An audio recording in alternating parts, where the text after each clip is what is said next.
Welcome to 90 Day Soulmate with Lisette and Jim. Today we're talking about pathways to intimacy. That emotional intimacy, which is often the hidden engine behind long-lasting, romantic, and strong relationships, has to be defined. What is it? What is intimacy? What is emotional intimacy?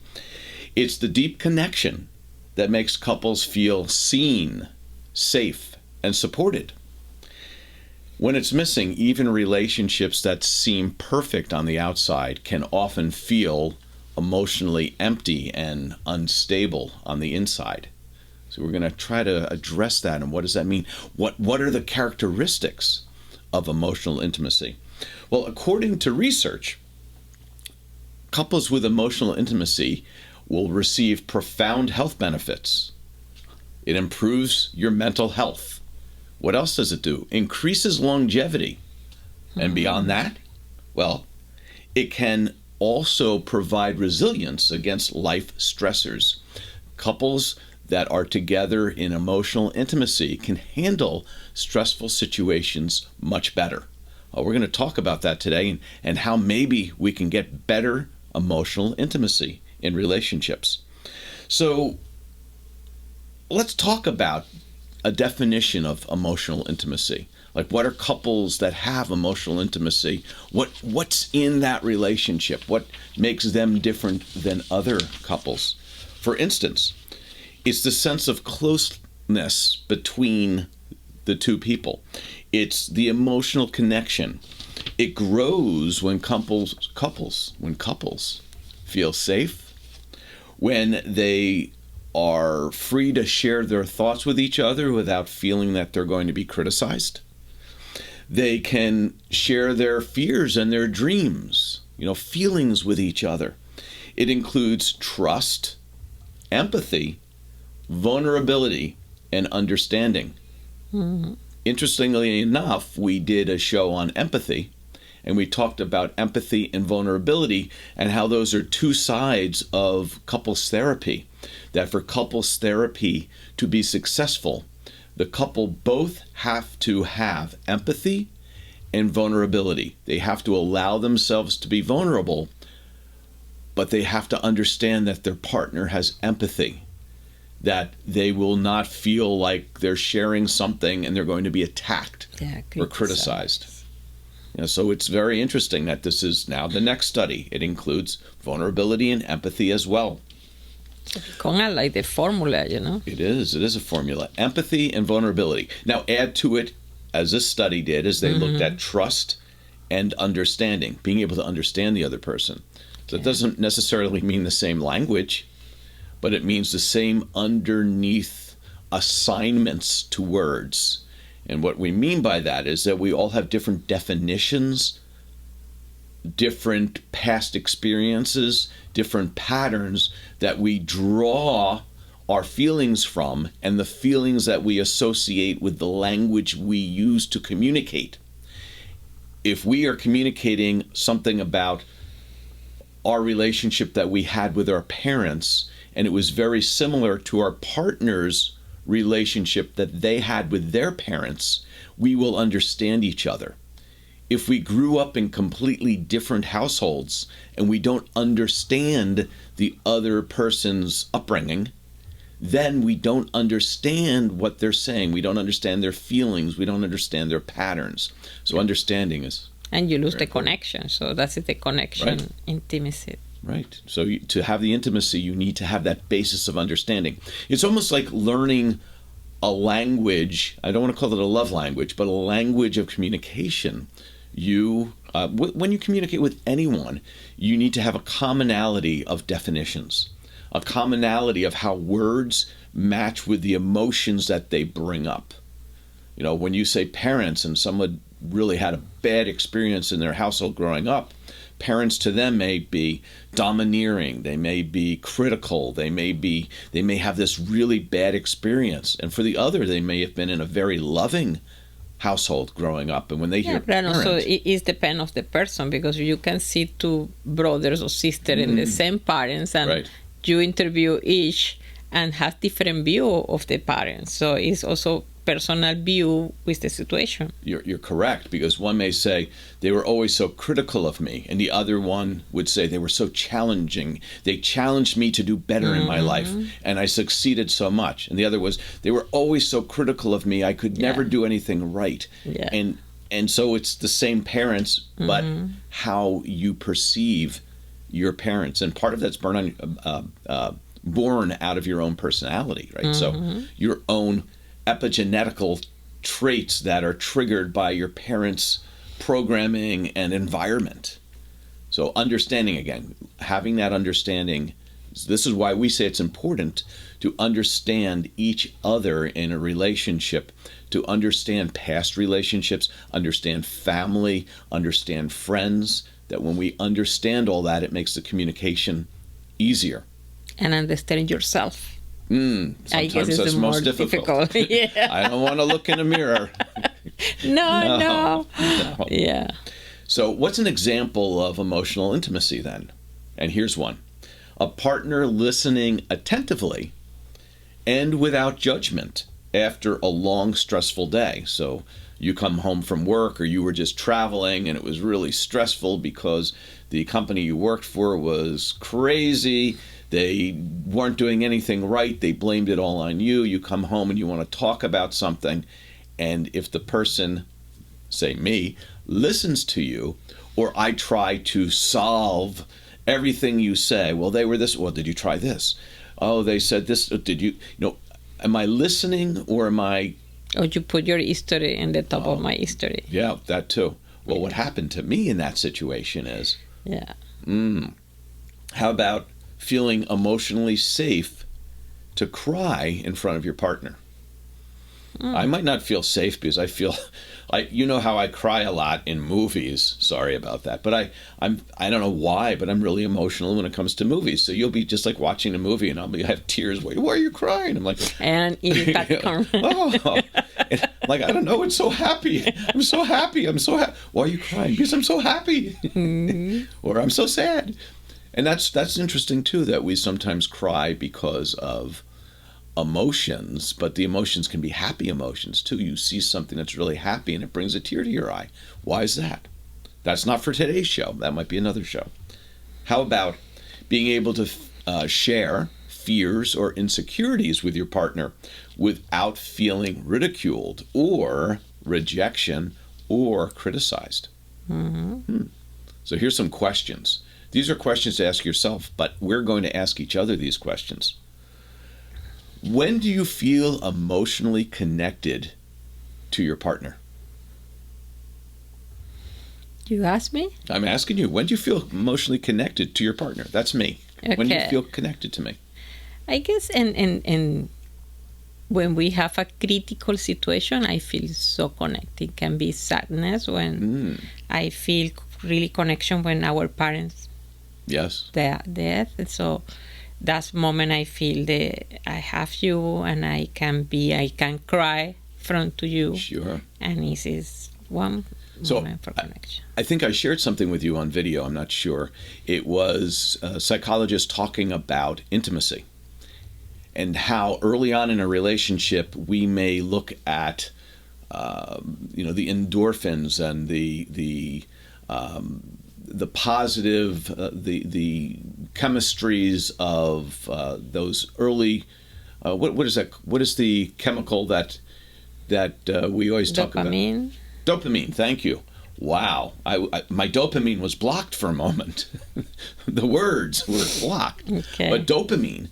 We sometimes look for dopamine in relationships. So it's, intimacy in maybe physical touching and sex, right? So dopamine, we're looking for that. But it turns out that intimacy, emotional intimacy, is derived from going through stressful situations together and solving them together. That's like a vasopressin release, is that it's a bonding, long-term bonding chemicals are released when couples go through stress together and come out stronger on the other side. And I thought that was a great video for us to watch just prior to the show, is that it was kind of interesting that we went there. How about, are there things that you feel are difficult to share emotionally?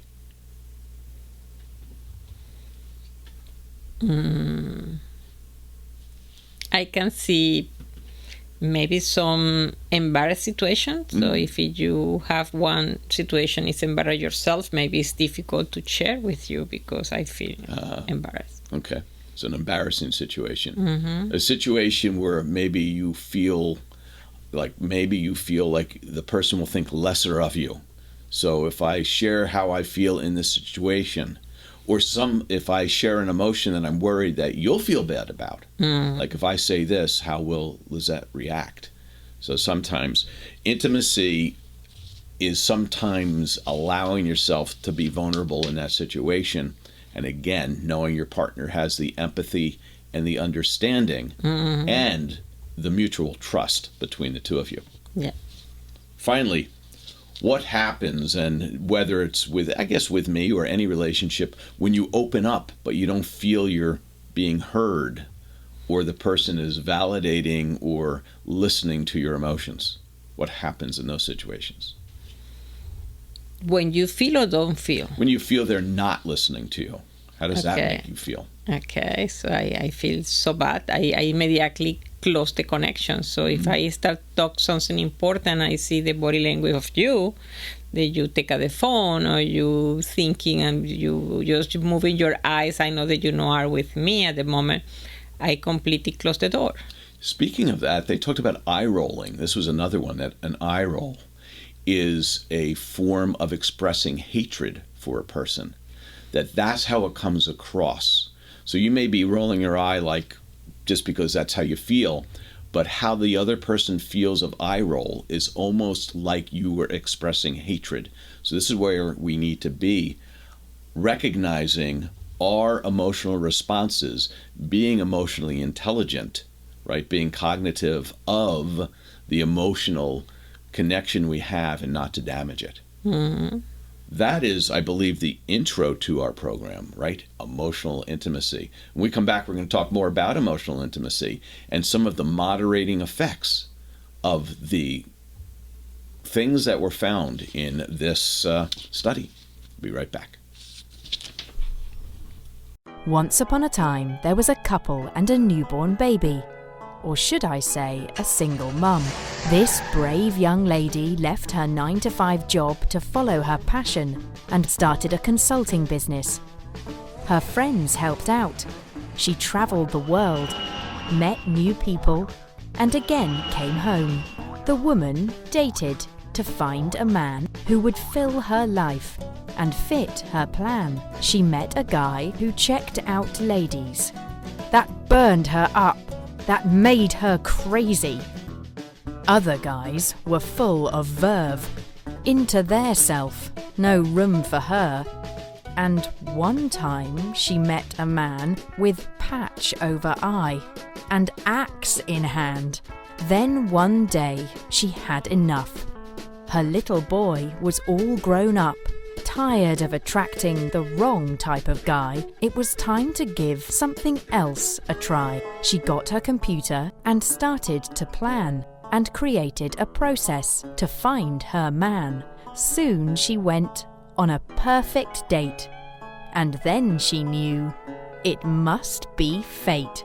In just 90 days, that is all it took. How she found her match? It is in the book. 90 Days Soulmate is brought to you by 90 Days Solutions. Welcome back to 90 Days Soulmate with Lizette and Jim. Today we're talking about emotional intimacy and some parameters around it, one called cognitive flexibility and the other called emotional dysfunction, or let's call it the other, emotional regulation. How about like almost emotional intelligence within the relationship? So what is cognitive flexibility? Sounds like the flexibility of your mind to grasp different things and be accepting of different perspectives. It almost sounds like it's a pathway to empathy and understanding. Let's see how it's defined. Okay. Cognitive flexibility is the ability to think about things in multiple ways. It's like I can touch my toes, but doing that with your brain. I can stretch over here. Adapt to new information and shift your perspectives you would then maybe change your approach when necessary to a given situation. It's the opposite of being rigid in your ways, of I never change, I'm always the same, never learning. Right? I am who I am. How about an example in a relationship? When you choose to pause a fight and revisit the conversation with a calmer tone, that's considered cognitive flexibility. I'll choose a different path. It's almost like being like water. When water hits a wall, it looks for a hole in the wall. It looks for a path over here. It's what is the easy way to make that connection with your partner rather than a rigid, strict way. Realizing that your partner's silence means they're overwhelmed. If they're not talking with you, there might be a reason you might have overwhelmed them. And now you need to seek, again, understanding, empathy, and listen. It could also mean they're not ignoring you, they just don't know what to say.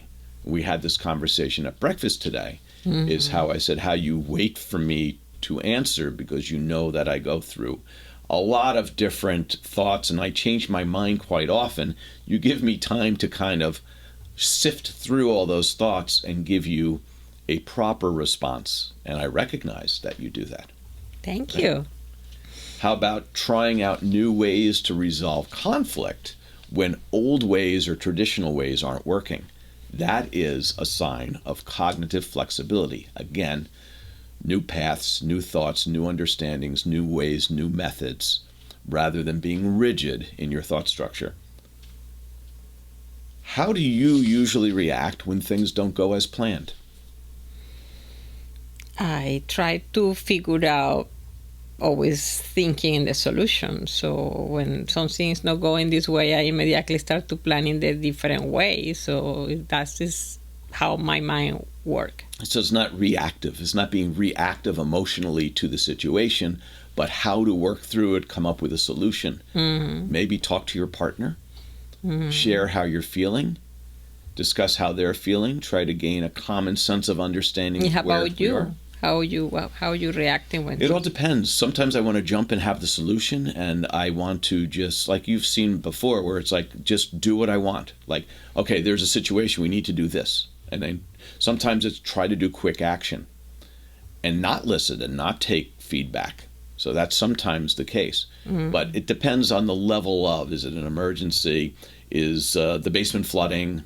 Where's the suitcase? Where did I put my iPhone? Where are the keys to the car? Some things are really unimportant, and so you can be more flexible in how you approach it versus how I feel sometimes is if there's a problem, you don't look at alternatives. You're like, I got to solve this. And sometimes maybe that's not the right thing to do. It's like, well, what might be the right way to solve this? And looking at that with you.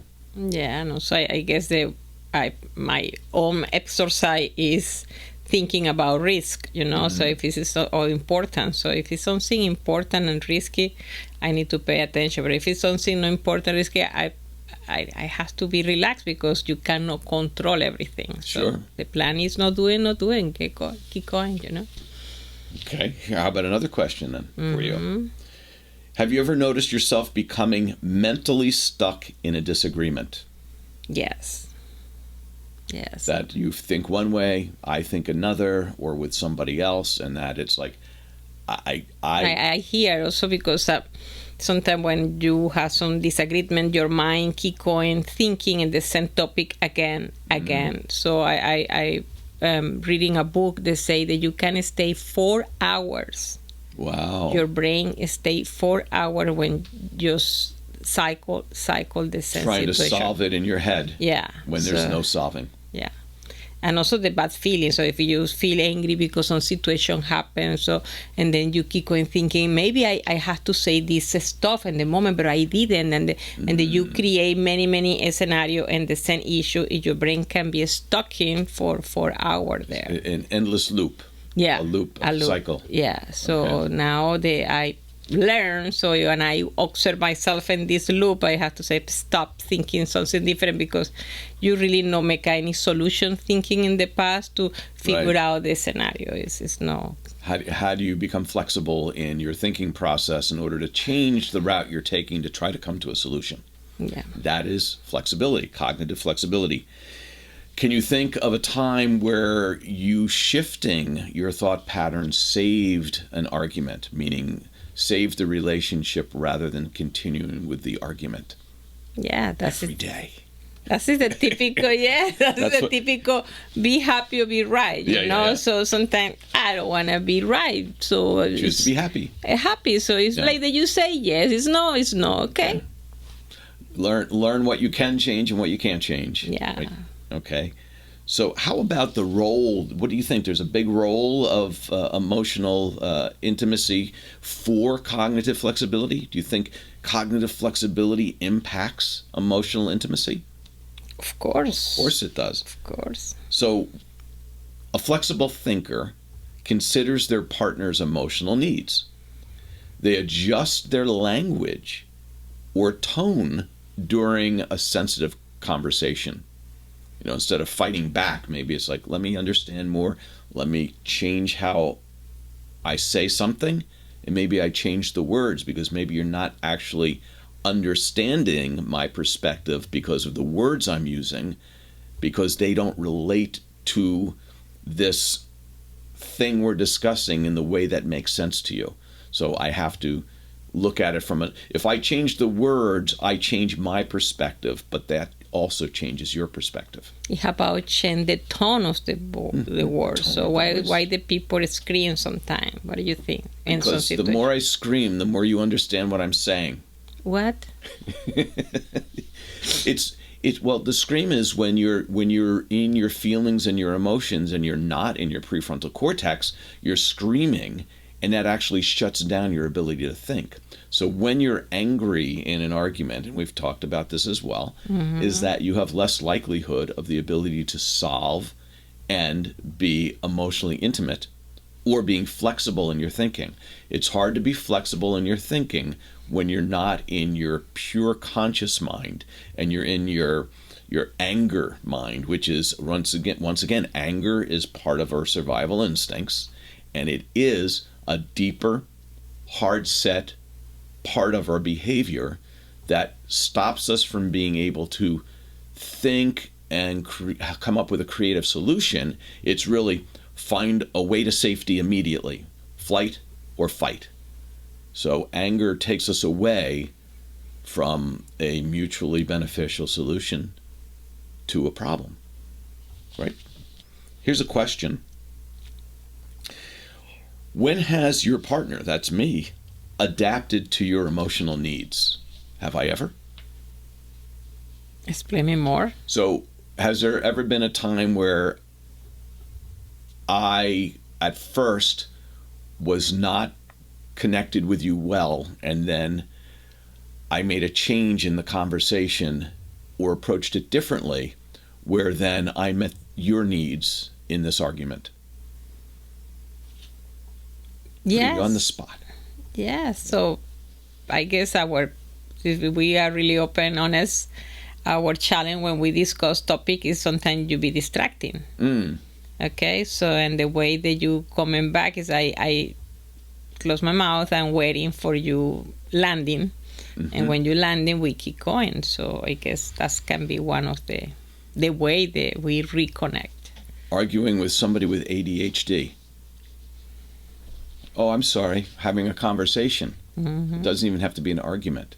Sometimes it's that connection, which is we can always come up with excuses why we don't have the connection. Whereas when we understand the feelings of the other person and have the empathy to try to understand what their feeling is and understand that they'll be even more vulnerable and share more with us, the more we connect. Yeah. That's emotional intimacy. Yeah. Here's an example. Imagine you want to vent about a tough day, and we were just talking about this. Your partner, instead of saying, "You're overreacting," they validate your feelings and later offer advice if needed. But the first thing is validate the emotion. I'm listening to you. I hear you. It sounds like you were upset. Tell me more about that. I do different techniques. So when you are like that, I say, oh, I recognize he's upset. I prepare some potion. I say, drinking that, and you become calm. I don't know. So that's called dinner. Yes. That's the potion. The potion is dinner. So let's leave that section there. We're going to come back. We're going to talk about emotional dysregulation, which is when you're not able to regulate your emotions and how that disrupts emotional intimacy in a relationship. Victoria experiences the past, present, and future while sleeping.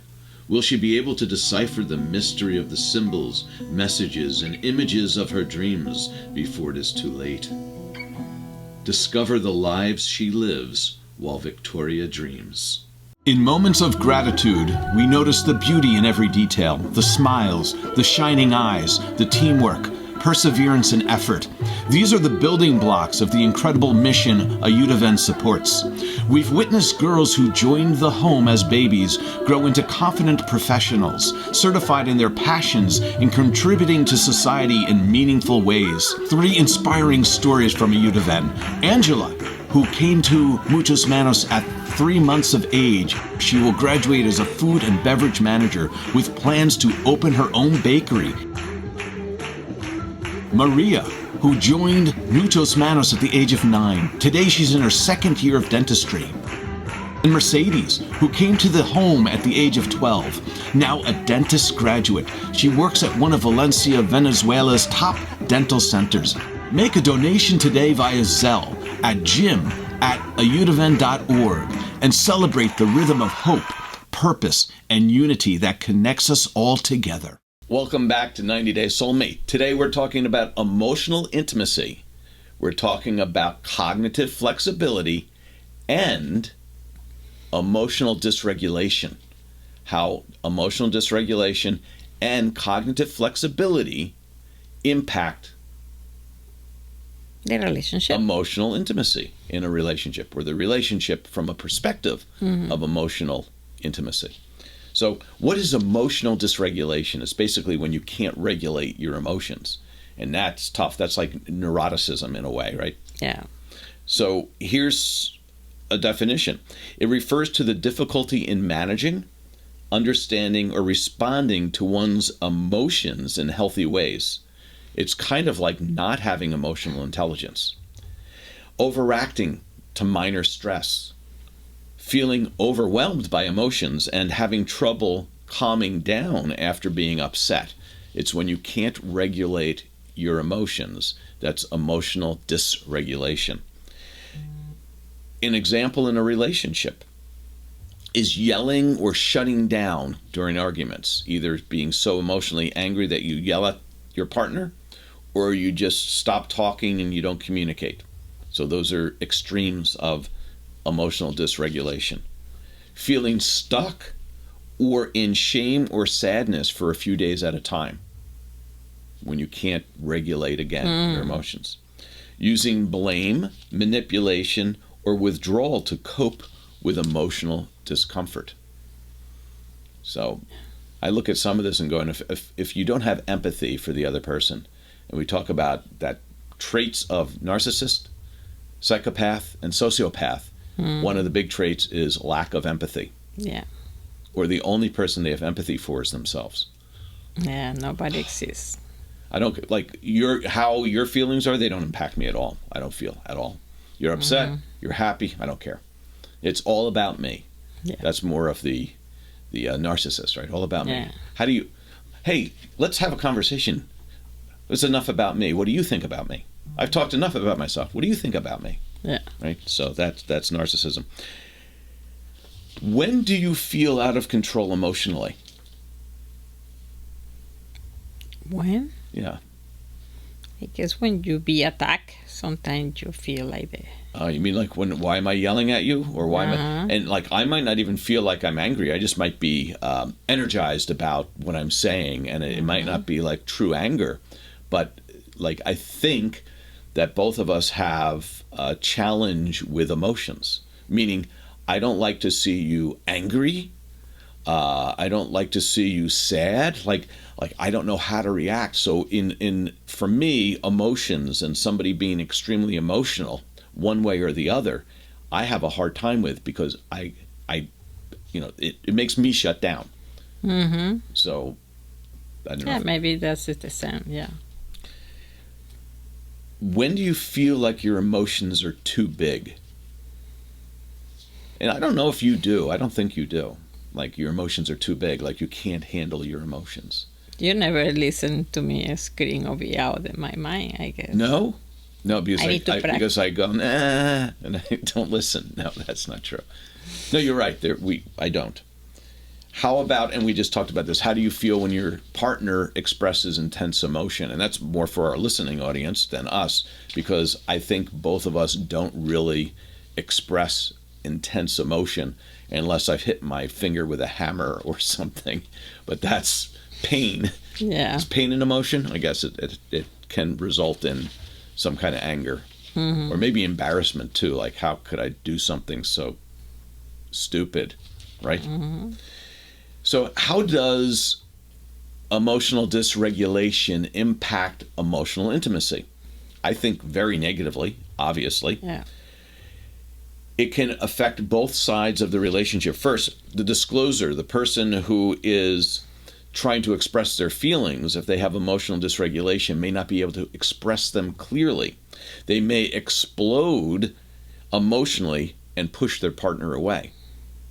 Now, on the other hand, the person who's listening to them, if they are emotionally dysfunctional or have dysregulation, they may feel overwhelmed. They may be unsure how to respond, or they may respond erratically. Yeah. Overwhelmingly angry or shut down, right? Frozen, yeah. So how do you do, or what do you do to calm yourself when you're angry? Take a breath. It's the first step. And try to thinking different for myself. So if I feel something that again in my mind running, I need to say, okay, I need to be distracted with something first and go back to take a time, so I not go immediately to the problem. Right. Take a step back. Let the emotions calm down, and now I can think clearer about what's going on. Yeah. We can have a better discussion about what's going on rather than how upset either is. And I've seen people, I've heard people talk about the arguments they're having between friends, and they seem so irrational, and I don't get them. I don't understand them, sometimes. So, again, not having, drama, reduce drama. And unfortunately, some of us have grown up with drama. Maybe social media has provoked drama. We feed on drama, and drama is what gets us, people pay attention to us when we discuss things with drama. So we make up more stuff, or we don't really make it up. But when people are listening to us because we're creating drama, then it becomes more natural for us to provide dramatic situations more often, especially if that's the only time we get attention. And this is something learned. So the baby cry and the mama pay attention. So that is something Right. program coming from child. So that is one channel for somebody pay me attention. Never ever pick up your child when they're crying. No. My mama would say, come in here when I felt. And I pick up here. So we need to walk in. Get Never back up mind. again. And then when you have to think how to get up. I'm how going to to the floor. and I you- start to yeah. cry again. And but you learn to regulate yourself. Yeah. If That someone, is a good technique, Yeah, I believe. It is. Yeah. And some people are like, how can you not pick up a crying baby? It's like, because you're trying to help the baby self-regulate. Yeah. There was this whole thing about, and I forget the word or the style or technique, but there was one about never picking up a crying baby at night. If you remember this, it's like, if the baby's crying in bed, you need to let the baby cry in bed. We're not talking about this at all today, but I just remember there were ones where as soon as the baby cries, you need to pick them up and comfort them, because they're just a bundle of emotions at that point, and they don't know any better. And the other is, no, you need to teach them right away that they have to look inside themselves for comfort, and you can have a conversation with them about that too. I cannot tell you that for me, no. My mama pick up my brother so much. Yeah. So I am the second one, and she promised not touch me. So she not touch me. So tired. So this is what you have. So I shouldn't pick you up if you're upset, is what you're saying. I'll stop that.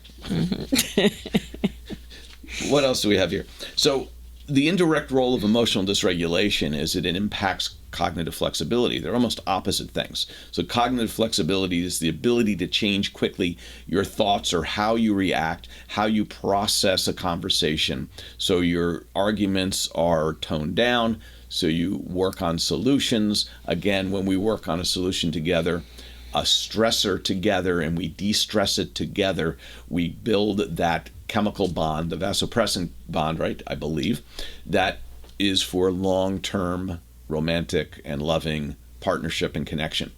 Yeah. So you want to be able to live more in the cognitive flexibility part of, or be cognitive flexible rather than emotionally dysfunctional or dysregulated. Make sense? Yeah. So this is a study that was done with 528 college students, mostly women, 84% were women, and they were aged 18 to 24. They were all in romantic relationships for 3 months, and they did a study on cognitive flexibility and emotional dysfunction. And I keep saying dysfunction, dysregulation, the inability to regulate emotions. We're going to talk about the results of the study and what they learned about and from this group of mostly women, but over 500, 18 to 24. So why was this group chosen? Because emerging adulthood, right? You're getting 18 to 24, you're becoming an adult. I believe they say like 26 is like when your brain finally snaps over to like, oh, I'm an adult now, right? But this is, you're going from youth to more seasoned in your emotional regulation, in your relationships, a little bit more nuanced. It's time when cognitive flexibility and emotion regulation are forming. So this is why the study was done with this group. Part of this is something that you would now think about when you were 18 to 24. If you went back in time, this is for us to think about, what would you teach your younger self about emotional intimacy? So if I thinking that I have 18, and if you're talking to your 18-year-old self, what would you say about emotional intimacy? With the knowledge that I have right now, maybe I can say,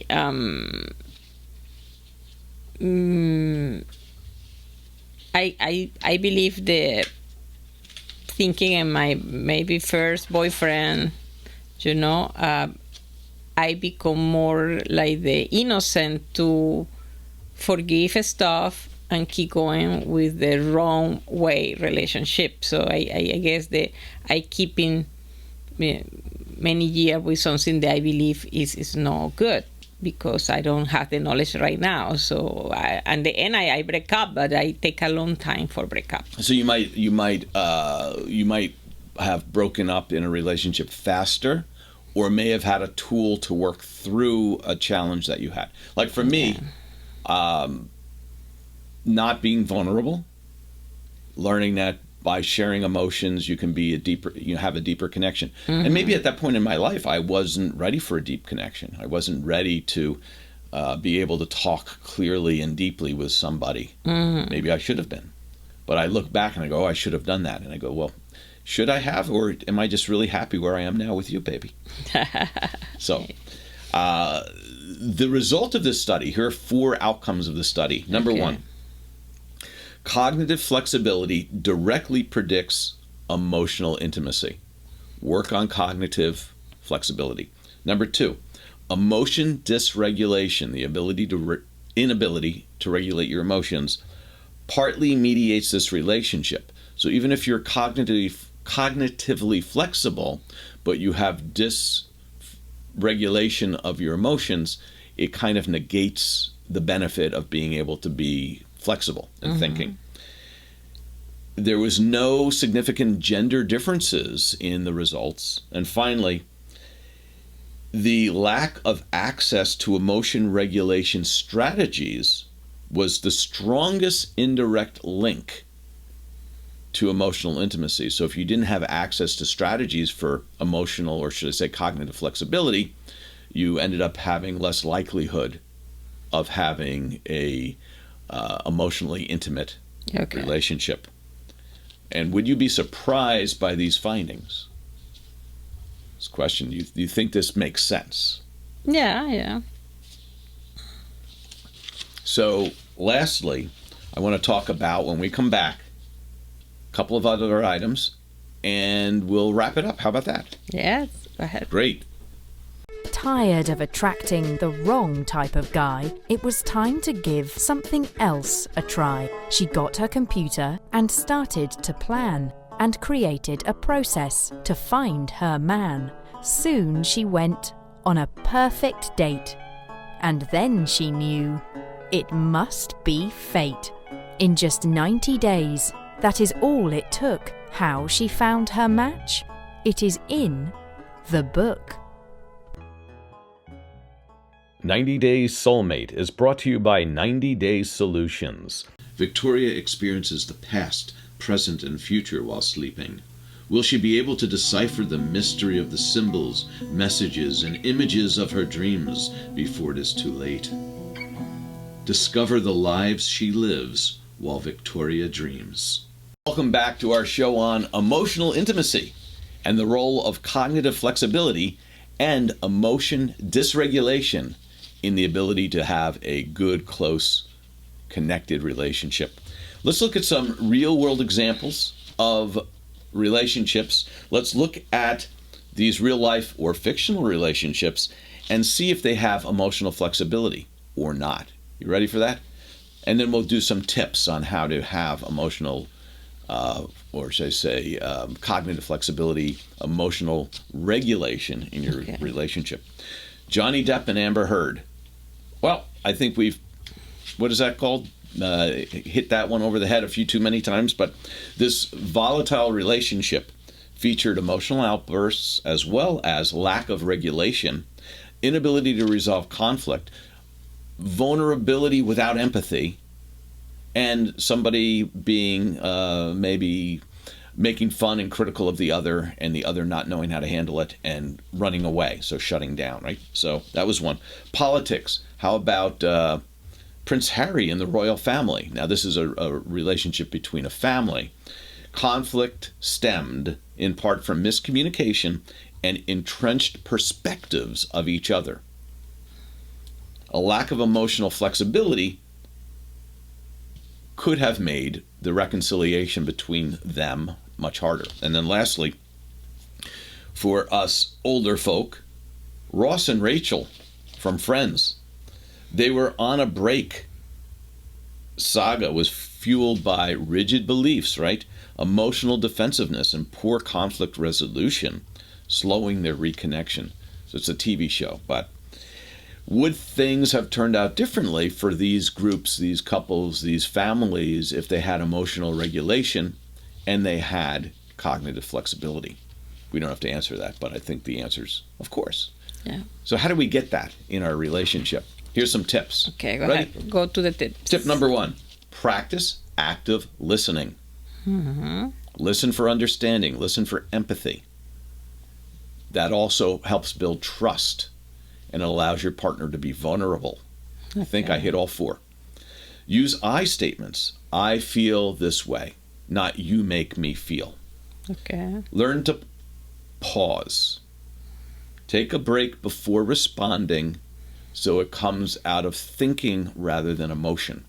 So not reactive, but thinking, cognitive. Build your toolbox, not your 2-box, but your toolbox. Come up with strategies of being more emotionally flexible, more cognitively flexible. Stay curious. Learn more about your partner. Learn more about their history. Learn more about their family.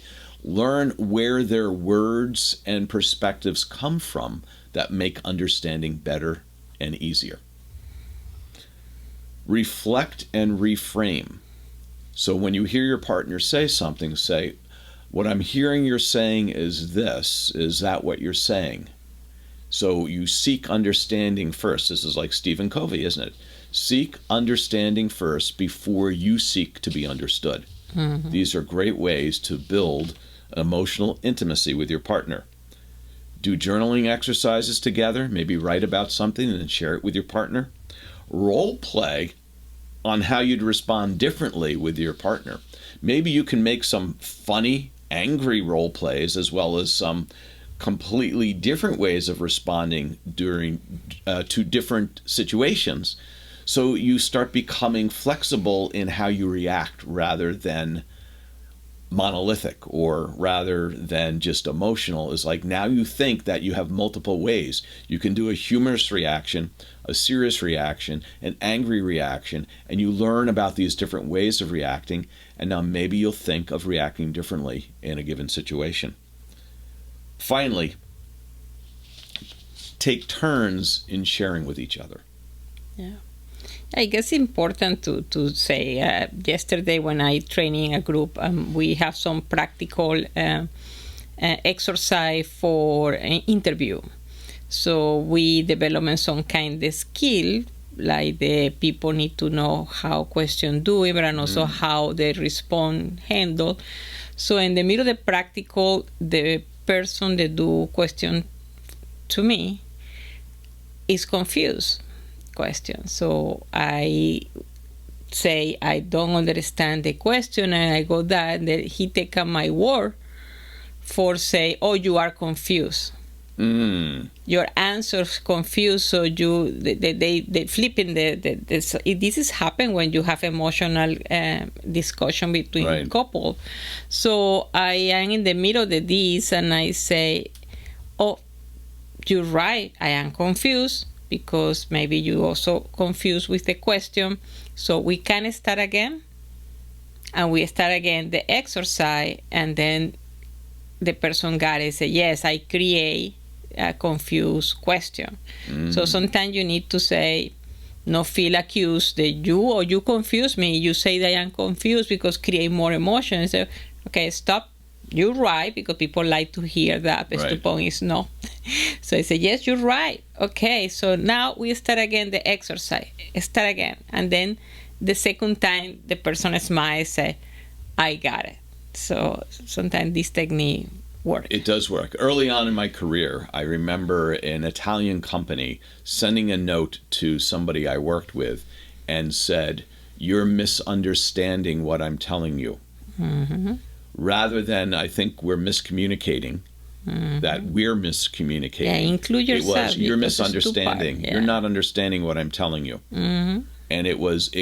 And so I went back to the Italian company, the person I knew there, and I said, listen, this is how it comes across. I'm not sure if you meant it this way, but I'm sure that the other people did misunderstand what you said. Mm-hmm. But at the same time, it was a complex situation, and so maybe it's the communication needs to be clearer rather than you misunderstood. And they said, thank you, I understand what you're saying. Let me try that again. Okay. And then the note came back, I could have been clearer in my explanation the first time. This is what I'm talking about. If you have any questions, let me know, rather than you misunderstood. And that made a big thing of difference. Big piece of difference. So today we were talking about emotional intimacy in relationships, cognitive flexibility, and emotional dysregulation. We led ourselves through a series of questions and examples and situations, but where we came up with is that mutual trust, vulnerability, empathy, and what was the last thing? Understanding. Were 4 pillars of a close, intimate relationship that these tools of cognitive flexibility, and we're going to call this emotional intelligence rather than emotional dysregulation. Emotional intelligence combined with cognitive flexibility will improve your intimate relationship.